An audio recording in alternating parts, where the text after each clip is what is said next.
Can I just say it? Thin hair is hard. And if you've ever stood in front of the mirror thinking, what happened to my hair? You're not alone. I see you there, running your fingers through strands that used to be thick and full, wondering if you're destined to just accept this. But here's what's going to change everything for you today. What if I told you it's not your hair that's the problem? It's how you're styling it.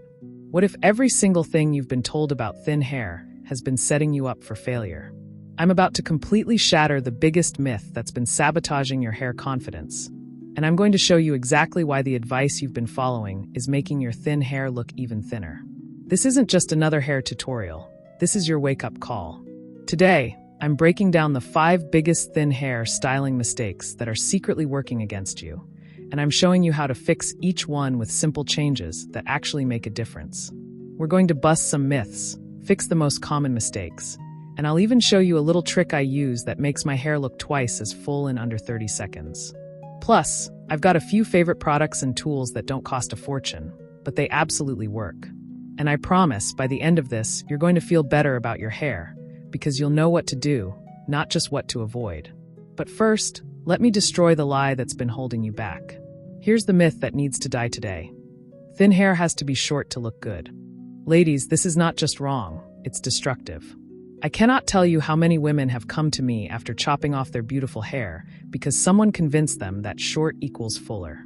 The truth? It's not about length, it's about shape, lift, and the right cut.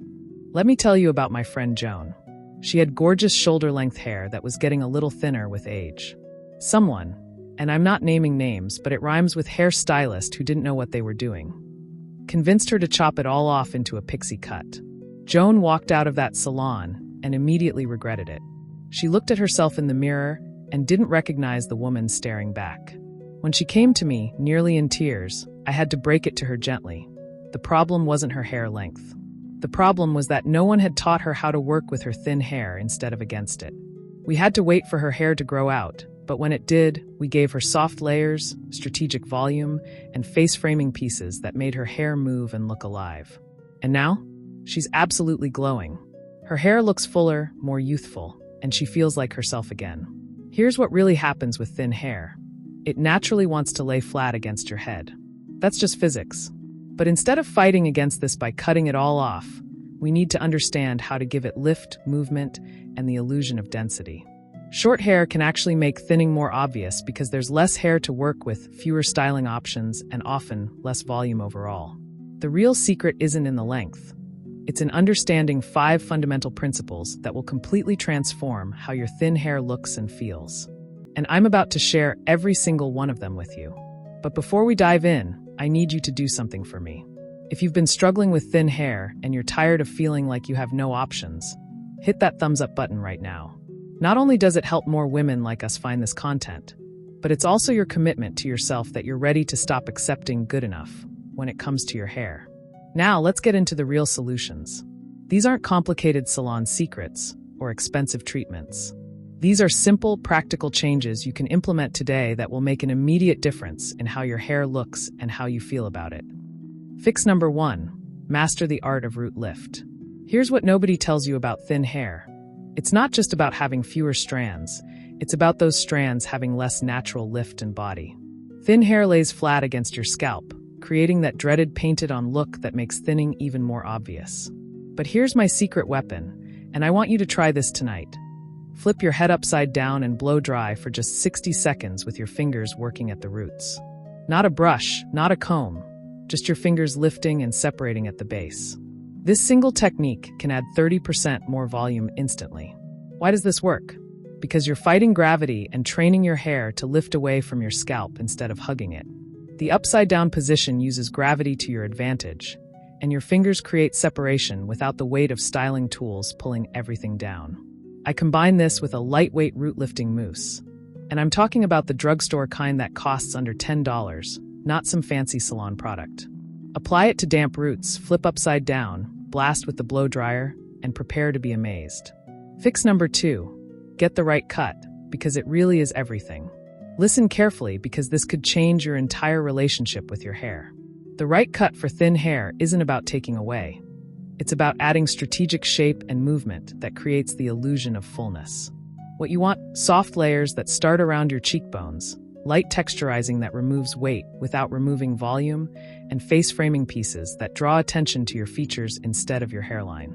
What you absolutely need to avoid: heavy blunt cuts that just sit there like a helmet, razor cuts that can make thin hair look stringy, and anything that creates harsh, obvious lines.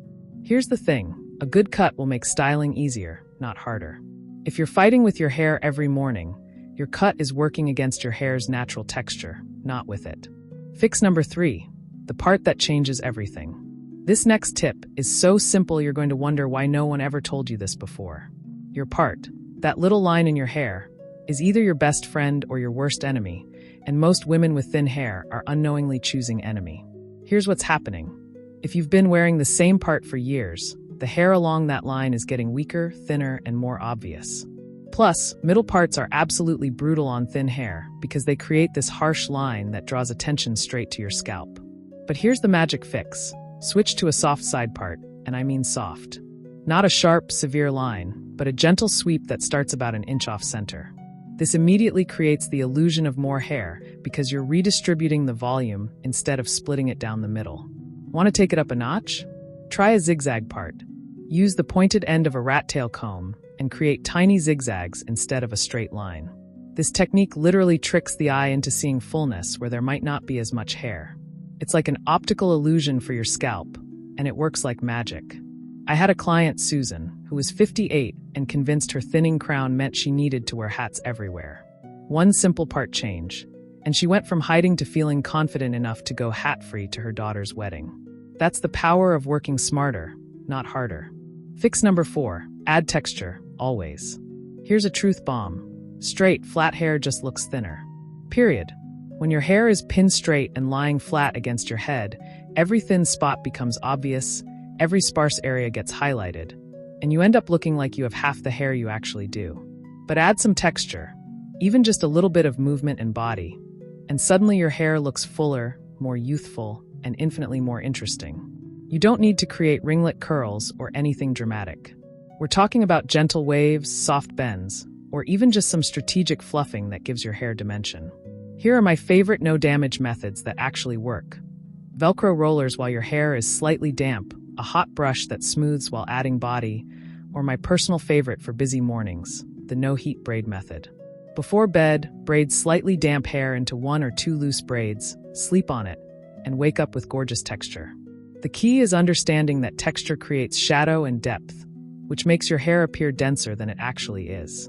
It's the same principle artists use when they add shading to make drawings look three-dimensional. Fix number 5, less is absolutely more. This one might surprise you because it goes against everything you might think about thin hair. You'd assume that more products would help create more volume, right? Wrong. Dead wrong. Too much product is the fastest way to weigh down thin hair and make it look greasy, lifeless, and even thinner than it started. Heavy conditioners at the roots, thick styling creams, oils applied all over. These are all sabotaging your volume before you even start styling. Instead, focus on lightweight products that add body without weight. A volumizing mousse applied only to the roots, a texture spray misted through the mid-lengths and ends, and maybe, a tiny bit of dry shampoo at the crown for extra grip and texture. Here's my golden rule. If you can feel the product in your hair after styling, you've used too much. Your hair should feel clean, bouncy, and natural, not coated or sticky. Now let's talk about the stuff that's secretly sabotaging your hair. The things you might be doing with the best intentions that are actually making your thin hair look worse. First up, stop flattening your hair with heavy oils or conditioners at the root. I see this mistake constantly. Women think they're nourishing their hair, but they're actually weighing it down at the exact spot where you need the most lift. Save the heavy treatments for the ends of your hair, where you actually need moisture and protection. Second, throw away that stiff, crunchy hairspray. You know the one I'm talking about, the kind that turns your hair into a helmet and makes it feel like cardboard. Stiff hairspray doesn't create volume. It freezes your hair in place and actually makes it look flat and unnatural. Switch to a flexible hold spray that allows movement while still providing support. And please, for the love of all things beautiful, stop using hair clips that pinch your hair flat against your head. Those tiny little clips that create dents and creases, they're working directly against everything we're trying to achieve. If you need to clip your hair back, Use clips that lift and separate, not ones that compress. I've done all of these mistakes, every single one. For years, I was unknowingly sabotaging my own hair because I thought I was helping it, until I realized I was my own worst enemy, and everything changed. You don't need a $200 blow dryer or salon-only brands to get gorgeous, full-looking hair. Here are the exact products and tools I use. Not sponsored, just real recommendations that work. Root lifting mousse under $10.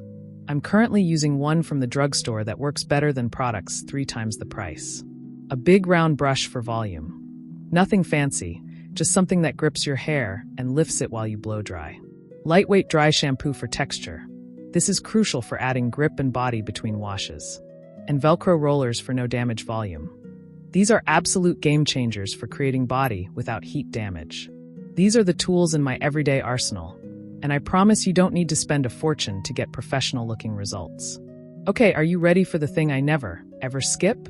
The one technique that makes the biggest visual difference in under 30 seconds? Root powder or scalp shading. This is the secret that hairstylists have been using for years, and it's finally available for us to use at home. Root powder fills in your part line, hides thinning spots, and makes your hair look instantly denser and fuller. Here's how it works. You lightly dust the powder along your part and any thin areas, and it creates the illusion of hair where there might be less coverage. It's like makeup for your scalp, and the results are absolutely incredible. Just a little bit of dusting and bam, you'll feel 10 years younger. I mean it. This one product has given me more confidence than any other single beauty discovery, and I think it will do the same for you. Listen, your hair doesn't define you, but how you wear it can absolutely change how you feel about yourself, and you deserve to feel amazing. You deserve to feel beautiful, to feel put together, and to walk out the door feeling like the incredible woman you are. This isn't about looking younger, though you might.